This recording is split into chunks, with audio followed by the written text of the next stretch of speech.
Shalom sahabat setia. Pada hari ini, Kamis 26 Juni tahun 2025, Sabda Setia kembali hadir menyapa kita sekalian.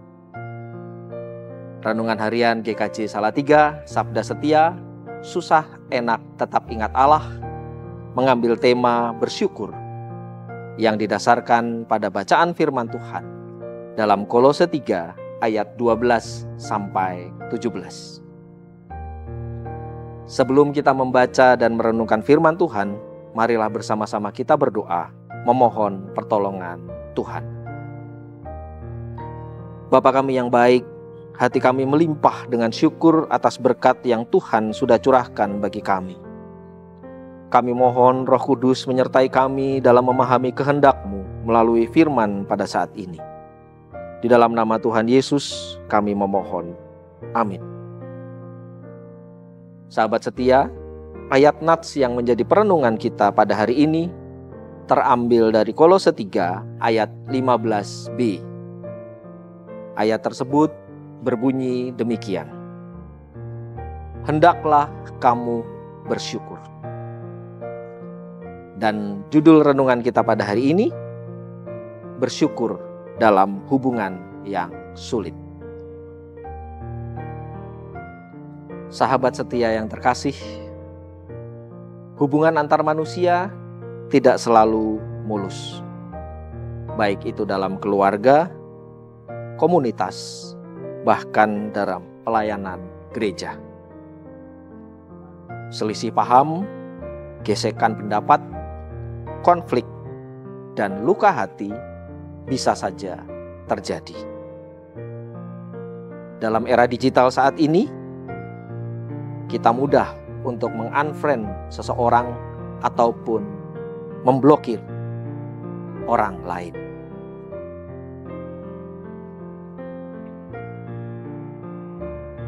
Meskipun kita berbeda pandangan, tetapi hubungan dalam Kristus menuntut kasih yang lebih dalam.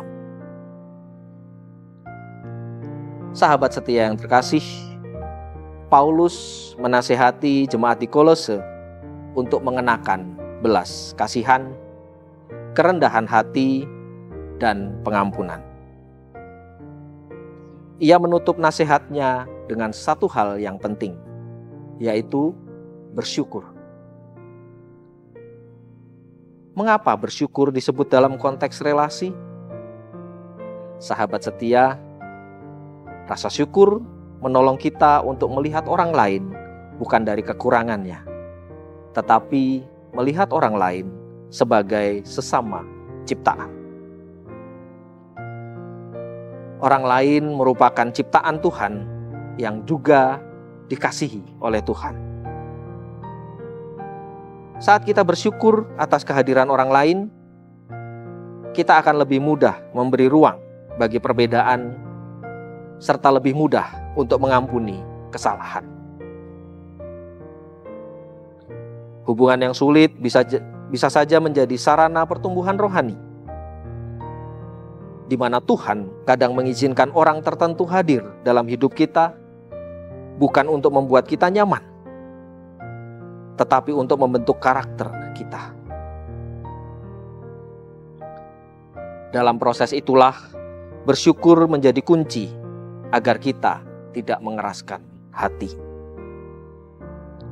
Oleh karena itu, bersyukurlah untuk setiap orang yang Tuhan izinkan ada di sekitar kita. Bahkan untuk mereka yang sulit, karena melalui merekalah kasih Kristus diuji dan dinyatakan. Amin. Sahabat setia yang terkasih, marilah kita bersama-sama berdoa dan nanti kita akhiri dengan doa Bapa kami. Syukur kami panjatkan kepadamu ya Tuhan atas penyertaan-Mu dalam kami memahami firman-Mu. Mampukan kami untuk senantiasa bersyukur di setiap perjumpaan dengan sesama kami. Doa ini kami panjatkan di dalam nama Tuhan Yesus yang telah mengajar kami berdoa.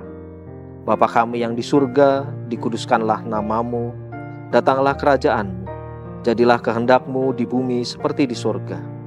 Berikanlah kami pada hari ini makanan kami yang secukupnya, dan ampunilah kami akan kesalahan kami, seperti kami juga mengampuni orang yang bersalah kepada kami. Dan janganlah masukkan kami ke dalam pencobaan, melainkan lepaskanlah kami daripada yang jahat, karena Engkaulah yang punya kerajaan, dan kuasa, dan kemuliaan sampai selama-lamanya. Amin. Sahabat setia, bersyukur akan mengubah cara pandang kita terhadap orang lain. Marilah kita tetap memilih untuk bersyukur, dan pasti kasih Tuhan akan terus bertumbuh. Salam setia, susah enak tetap ingat Allah. Tuhan memberkati kita.